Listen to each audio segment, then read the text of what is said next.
Assalamualaikum warahmatullahi wabarakatuh. Salam sejahtera untuk kita semua, dan terima kasih kepada Bapak Ibu investor yang telah meluangkan waktunya untuk presentasi kedua dari PT Yasa Regata Pratama. Sebelum memulai presentasi ini, alangkah baiknya kami memperkenalkan diri terlebih dahulu. Saya Arya Rizky Indrasta selaku Direktur dari PT Yasa Regata Pratama, dan rekan saya. Saya Nazwari Gita Salum, selaku manajer operasional PT Yasa Regata Pratama. Baik, untuk selanjutnya kami akan menjelaskan tahapan selanjutnya, yaitu presentasi kedua, yang mana tahapan ini terdiri dari tahapan 5 sampai dengan 9, yaitu yang pertama ada MPPC atau Multi Product Process Chart, yang kedua ada struktur organisasi, job description, analisis kebutuhan tenaga kerja, serta kesehatan dan keselamatan kerja. Yang ketiga ada analisis kebutuhan luas lantai, yang keempat ada activity relationship chart, yang kelima ada activity relationship diagram. Untuk selanjutnya, saya akan menjelaskan tentang MPPC atau Multi Product Process Chart. Baik, berikut ini adalah Multi Product Process Chart, kursi depan mobil A3. MPPC sendiri itu adalah suatu diagram yang menunjukkan urutan-urutan proses untuk masing-masing komponen yang akan diproduksi. Tujuan dari MPPC ini adalah untuk dapat memahami aliran proses produksi suatu produk secara keseluruhan beserta dengan total waktu pengoperasian mesin yang digunakan. Nah, di MPPC ini terdapat rak lambar, fabrikasi, sub assembly 1, sub assembly 2, dan juga main assembly. Serta di yang terakhirnya ada tabel ringkasan, yang mana nomor part didapat dari keterangan OPC dan urutan mesin sudah dialokasikan agar tidak terjadinya backtrack. Selanjutnya ini dapat kita lihat bahwa kebutuhan mesin aktual unit dalam MPPC didapat dari routing sheet, yang mana jumlah keseluruhannya ini yaitu didapat dari jumlah yang sesuai dengan yang ada pada routing sheet. Selanjutnya, saya akan menjelaskan mengenai struktur organisasi. Struktur organisasi merupakan suatu gambaran yang menggambarkan tipe organisasi per departemen, organisasi kedudukan, dan jenis wewenang pejabatan, bidang dan hubungan pekerjaan, garis perintah dan tanggung jawab tentang kendali dan juga sistem pimpinan organisasi. Dapat kita lihat di sini, struktur organisasinya itu dimulai yang pertama itu ada direktur, sekretaris, internal audit, dan lanjut membawahi kepada kepala divisi yang ada. Selanjutnya, kepala departemen dibawahi oleh kepala divisi. Bawahnya itu terdapat supervisor, foreman, group leader, operator, dan juga staff-staffnya. Untuk kepala divisi penjualan dan pemasaran, di bawahnya itu terdapat kepala departemen penjualan dan kepala departemen pemasaran, yang mana di bawahnya lagi itu terdapat dari staff-staff yang ada di kepala departemen penjualan dan juga pemasaran. Untuk kepala divisi keuangan, di bawahnya itu ada departemen keuangan dan juga perpajakan, yang mana di bawahnya itu terdapat staf keuangan dan juga staf perpajakan serta akuntansi. Baik, selanjutnya rekan saya akan menjelaskan mengenai job description. Untuk Ibu Nazwari Gita Salum, dipersilakan. Ya, terima kasih atas waktunya. Untuk selanjutnya saya akan menjelaskan mengenai job description. Untuk job description atau deskripsi pekerjaan adalah pernyataan faktual dan terorganisasi kewajiban dan tanggung jawab dari pekerjaan tertentu. Secara ringkasnya, deskripsi pekerjaan ini menyatakan apa yang dikerjakan, bagaimana cara melaksanakannya, dan mengapa dikerjakan. Ya, di sini sudah kami tampilkan job deskripsi pertama. Di job deskripsi ini terdapat nama jabatan, kode jabatan, divisi, departemen, serta uraian jabatan dan persyaratan jabatan. Di uraian jabatan di sini terdapat tugas, wewenang, serta tanggung jawab. Ya, dapat dilihat yang tadi itu direktur, di sini ada juga sekretaris dengan kode jabatannya, serta uraian jabatan dan persyaratan jabatan. Yang selanjutnya di sini ada internal audit, kepala divisi penjualan dan pemasaran, dan uraian serta persyaratan jabatannya hingga operator sesuai dengan SO yang sebelumnya sudah dijelaskan. Oke, mungkin cukup untuk job description. Selanjutnya saya akan menjelaskan tentang AKTK atau analisa kebutuhan tenaga kerja.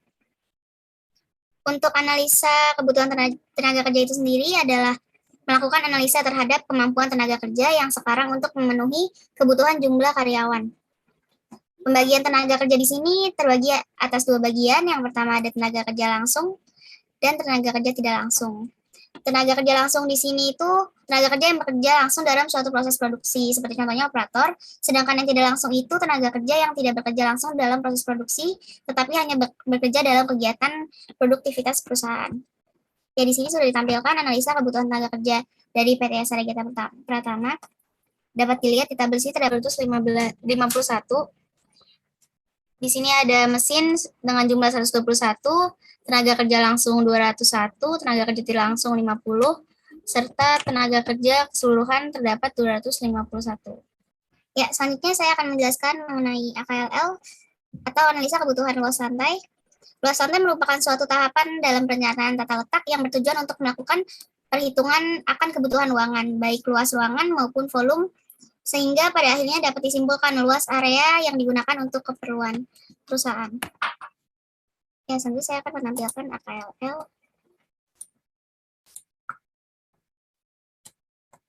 Ya, berikut adalah AKLL hasil analisis PT kami. Di sini ada luas lantai produksi yang terdiri dari fabrikasi dengan total luas fabrikasi 883,20. Kemudian ada total luas sub-assembling dengan total 1007,04. Kemudian ada total luas main assembling dengan jumlah 1146,24. Dan di sini ada total luas lantai produksi dengan total 1146,24. Kemudian di sini ada luas lantai bahan baku utama. Ya, dapat dilihat di sini. Total space without pelletnya terdapat 750. Dan untuk total space with racking atau dengan raknya ada 272. Kemudian di sini ada juga luas lantai bahan baku pendukung dengan total luas lantai penyimpanan bahan baku penolong dengan rak itu ada 19 meter persegi. Selanjutnya di sini ada luas lantai warehouse dengan total luas 540 meter persegi. Kemudian di sini ada luas lantai production service dengan total space kumulatifnya ada 244,90. Kemudian ada office service dengan total 249,90. Kemudian ada general service dengan total 414,90. Dan ada personal service at the office ada 324,96. Serta ada personal service at the factory ada 300.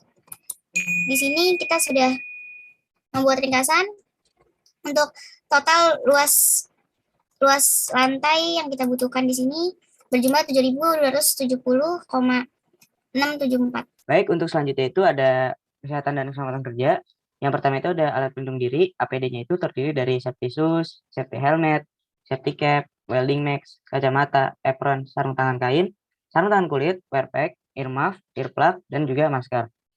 Yaitu ini ada checklistnya dari mulai operation nama mesin dari bench sampai dengan tools dan mesin lice.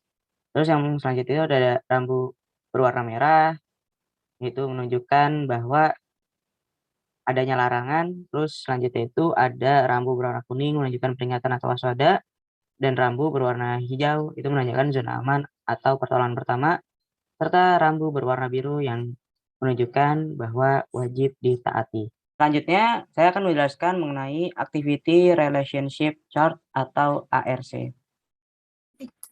Ya, untuk ARC yang ada di sini itu adalah ARC untuk lini factory, yang mana terdapat 24 fasilitas terdiri dari receiving, storage, fabrikasi, sub-assembly, main assembly, warehouse, shipping, sampai seterusnya. Nah, untuk derajat kedekatan ini, untuk kode A itu keterangannya mutlak, warnanya merah. Kode E itu keterangannya sangat penting, warnanya orange. Kode I itu penting dengan warna hijau. Kode O itu keterangannya biasa dengan warna biru muda. Kode U itu tidak penting dengan warna putih. Dan kode X itu tidak diinginkan dengan warna coklat. Katanya ini terdapat 50 alasan yang terdiri dari 25 alasan positif dan 25 alasan negatif. Berdasarkan hasil yang telah dilakukan, terdapat 24 fasilitas didapat N sebesar 276 dengan range percentage. Untuk kode A itu minimalnya 6, maksimalnya 14. Untuk kode E, range minimalnya 8, maksimumnya 28. Untuk kode I, range minimalnya 14, maksimumnya 41. Untuk kode O, range minimalnya 28, range maksimumnya 69. Untuk kode U, range minimalnya 69 dan range maksimumnya 166. Untuk kode X ini tergantung dari keterkaitan yang ada ARC pada lini factory. Nah, sehingga didapat dari lini factory ini kode A itu berjumlah 11, kode E itu berjumlah 27, kode I berjumlah 35, dan kode O berjumlah 48, kode U berjumlah 126, serta untuk kode X berjumlah 28 buah. Selanjutnya, untuk Office akan dijelaskan oleh Ibu Najwa Regita Salum. Kepada Ibu Najwa Regita Salum, dipersilakan. Terima kasih atas waktunya. Untuk selanjutnya saya akan menjelaskan ARC dari Office. Di sini terdapat fasilitas yang terdiri dari ruang direktur, ruang sekretaris, ruang internal audit, ruang-ruangan divisi, ruangan departemen, hingga akhir terdapat 30 ruangan. Untuk keterangan kode, warna di derajat kedekatan masih sama seperti yang sebelumnya sudah dijelaskan, dan alasannya pun masih sama, alasan kedekatannya.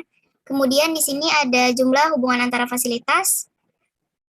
Dari 30 ruangan ini didapatkan N dengan total 435, dengan range minimalnya A di sini ada 9, range maksimumnya ada 22, dan E ada range minimalnya 13, range maksimumnya ada 44, kemudian I dengan range minimal 22, serta range maksimum 65, dan O range minimalnya ada 44, dan range maksimumnya ada 109, kemudian ada U dengan range minimal 109, serta range maksimumnya ada 261, dan X-nya ini sama dengan pabrik sebelumnya, yaitu Defense.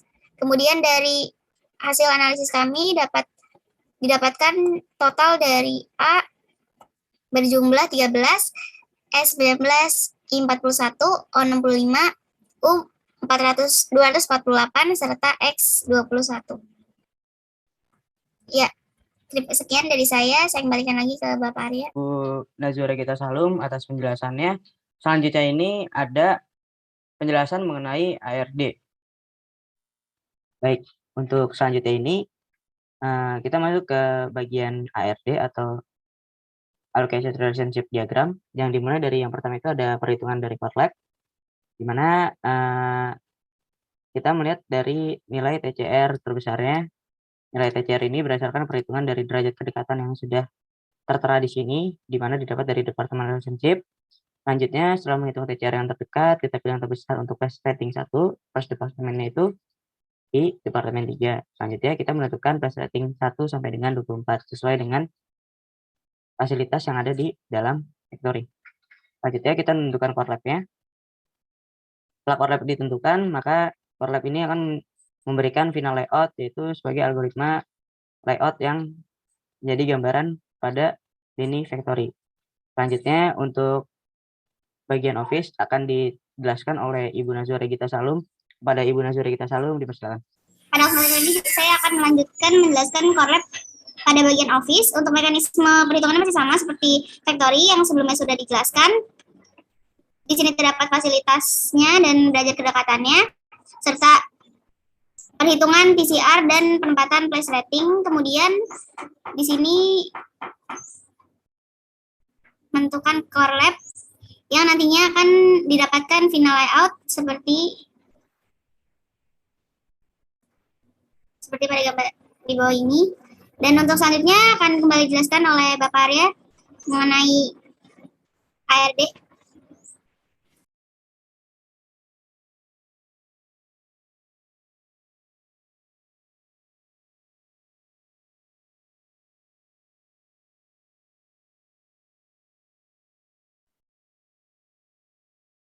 Baik, terima kasih kepada Ibu Najwa Regita Salum. Selanjutnya saya akan menjelaskan mengenai layout yang ada di dalam ARD-nya, yaitu sebagai berikut.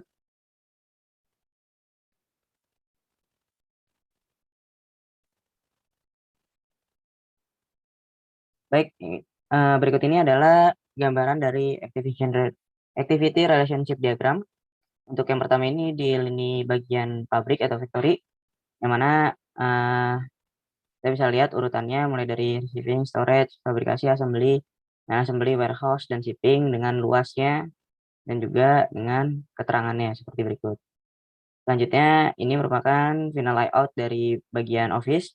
Kita bisa lihat di sini ada keterangannya dari ruang rapat, kantin, auditorium, luas, dan juga keterangannya. Seperti itu. Baik, inilah akhir dari presentasi kedua pada PT Yasa Regata Pratama. Kurang lebihnya mohon maaf. Wassalamualaikum warahmatullahi wabarakatuh.